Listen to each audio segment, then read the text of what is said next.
Everyone, welcome back to my channel. I hope आप सभी लोग बहुत अच्छे होंगे और बहुत अच्छे से आने वाले बैंकिंग एग्जाम्स की प्रिपरेशन में जुट चुके होंगे। सो गाइस, जो 2024 में फर्स्ट बैंक एग्जाम्स जो होने वाले हैं वो होगा RRB PO and RRB clerk का, right. So I will be sharing my RRB clerk prelims score card with you all so that you got to know that I have scored such a decent mark, and also I am glad to share with you all that I have cleared every prelims exam in 2023. So in upcoming videos I'll be sharing with you all my strategy to clear every prelims exam in 2023 and सारे aspects जो भी मैंने follow किए वो सब मैं आपके साथ शेयर करूंगी। सो अगर आप लोगों ने अभी तक मेरे चैनल को सब्सक्राइब नहीं किया है तो stay tune to my channel and do subscribe to my channel because it will be very helpful for you all. तो आज मैं आप सब लोगों के साथ अपना आरआरबी क्लर्क प्रीलिम्स का स्कोर कार्ड शेयर करने वाली हूँ और I was selected for the mains. तो देखते हैं मैंने क्या स्कोर किया और मेरे अटेम्प्ट्स कितने थे और क्या मेरी एक्यूरेसी अगर 90 प्लस रही या फिर 100% रही तो मुझे उसका क्या एडवांटेज मिला या फिर नॉर्मलाइजेशन का रोल क्या रह सकता है। वो सारी चीजें मैं इधर आपके साथ डिस्कस करूंगी। So let's get into the video. Okay okay, so सबसे पहले बात कर लेते हैं हम रीजनिंग सेक्शन की। रीजनिंग सेक्शन में जो maximum marks you can score is 40। So 40 marks की रीजनिंग आती है एंड 40 ही मार्क्स की क्वांट आती है और हर क्वेश्चन 1 मार्क का होता है। तो आपके पास 40 क्वेश्चंस रीजनिंग के और 40 क्वेश्चंस आपके पास क्वांट के होते हैं और इसमें हमें ओवरऑल 45 मिनट्स मिलते हैं, ठीक है। तो जो रीजनिंग की सेक्शनल कट ऑफ थी वो थी 13.25 और मेरा स्कोर है रीजनिंग में 37.50। अब बात कर लेते हैं मेरे अटेम्प्ट्स की। तो मैंने रीजनिंग में 39 अटेम्प्ट्स किए थे और एक क्वेश्चन जो मैंने छोड़ा था वो मैंने छोड़ दिया था, वर्ड वाला जो आता है ना, वर्ड फॉर्मेशन वाला जो आता है, बिकॉज उसमें चांसेस रहते हैं नेगेटिव मार्किंग के, इसलिए मैं उसको हमेशा छोड़ के ही चलती हूँ मार्क फॉर रिव्यू। अगर क्वांट के बाद मुझे टाइम मिलता तो मैं उस पर आ जाती, ठीक है। अगर मैं देखूँ कि मेरी एक्यूरेसी अगर गड़बड़ा गई है तो 0.50 है, यानी अगर हमें एक क्वेश्चन के 0.25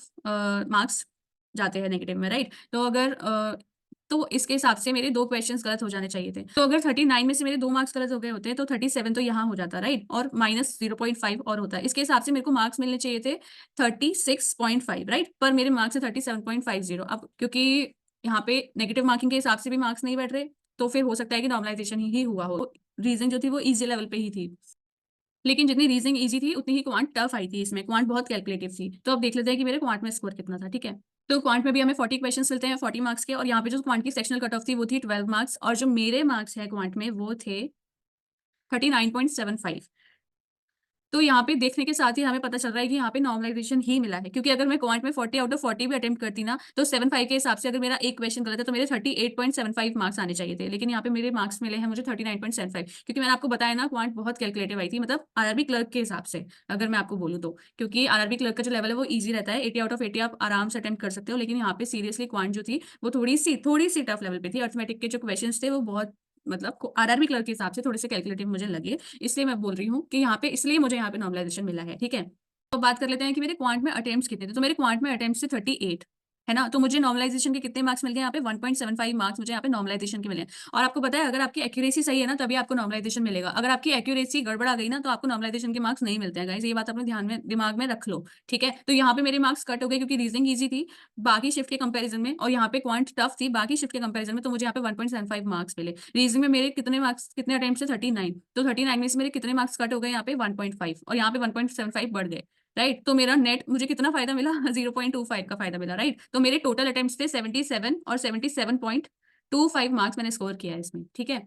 तो मैंने जिस स्टेट से अप्लाई किया था वो था यूपी और मैंने जिस कैटेगरी से अप्लाई किया था वो थी ईडब्ल्यूएस और उसकी जो कट ऑफ थी प्रीलिम्स की वो थी 74.25 मार्क्स, ठीक है, आउट ऑफ 80। तो 74.25 मार्क्स क्या थी कट ऑफ। अब मेरा जो स्कोर था वो मैंने ऑलरेडी आपको बता ही दिया है कि 77.25 मार्क्स था, तो मेरे कट ऑफ से 3 मार्क्स ज्यादा थे, ठीक है, 3 मार्क्स ज्यादा थे। तो रीजनिंग में मेरे 39 अटेम्प्ट्स थे, क्वांट्स में मेरे 38 अटेम्प्ट्स थे। इधर मेरे को 1.5 नेगेटिव मिला नॉर्मलाइजेशन का बिकॉज रीजनिंग ईजी थी कंपैरेटिव टू बाकी शिफ्ट्स। क्वांट जो थी वो थोड़ी सी टफ थी अगर हम कंपेयर करें बाकी शिफ्ट्स से, तो यहाँ पे मुझे 1.75 मार्क्स मिले। तो मेरी एक्यूरेसी 100% थी, इसलिए मुझे नॉर्मलाइजेशन मिला। तो एक्यूरेसी का रोल क्या है, अगर आपकी एक्यूरेसी अच्छी है तो इसमें ना बहुत सारी चीजें मैटर करती हैं एक्यूरेसी के ऊपर। अगर आपकी एक्यूरेसी अच्छी है, अच्छी मतलब एक्यूरेसी 99 100% ही है अगर आपकी, तो एक तो जब नॉर्मलाइजेशन लगता है तो आपका नॉर्मलाइजेशन कम से कम लगेगा, पहली बात। दूसरी बात ये होती है अगर आपकी एक्यूरेसी अच्छी है तो आपको, अगर आपकी टफ शिफ्ट है तो आपको नॉर्मलाइजेशन मिलेगा, है ना, दोनों चीजें होती हैं। और अगर आपकी ईज़ी शिफ्ट है तो कम नॉर्मलाइज़ेशन लगेगा, टफ शिफ्ट है तो नॉर्मलाइज़ेशन मिलेगा। सिर्फ़ एक्यूरेसी पे ही डिपेंड करता है। अगर आपने एक्यूरेसी अपनी बिगाड़ दी प्रेशर में आके कि ये क्या हो गया, मेरी तो बहुत टफ शिफ्ट है, मेरे तो अटेम्प्ट कम हो गए, उस प्रेशर में आके अगर आप अपनी एक्यूरेसी बिगाड़ देते हो, तो वहाँ पे आपको नॉर्मलाइज़ेशन भी नहीं मिलता। और अगर आपकी ईज़ी शिफ्ट है और एक्यूरेसी बिगाड़ दी, तो आपको नॉर्मलाइज़ेशन बहुत तगड़ा लगता है। ये बात ध्यान रखना, ये बात मैंने एक्सपीरियंस करी है क्योंकि जब लास्ट ईयर एसबीआई क्लर्क का पेपर था, बहुत ईज़ी था, मेरे 84 अटेम्प्ट्स थे और मेरे को मार्क्स 6 की लाइन में मिले थे क्योंकि हो सकता है कि या तो मैंने उधर वाले एवरेज अटेम्प्ट्स नहीं किए, बहुत ही ज़्यादा तगड़ा नॉर्मलाइज़ेशन लगा था या फिर मेरी एक्यूरेसी उधर बिगड़ गई थी, कुछ भी हो सकता है इन दोनों चीज़ों में से, ठीक है?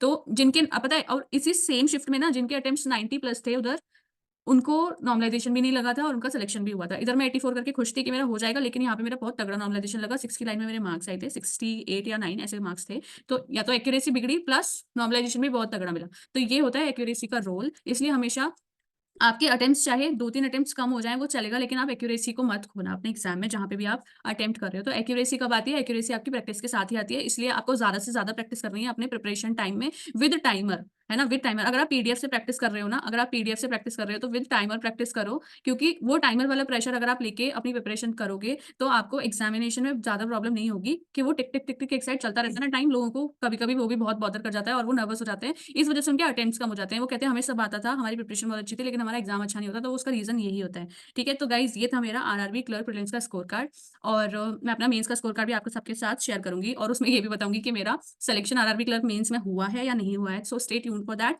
And do subscribe my channel and like and share my video. Thank you everyone, have a nice day. Bye.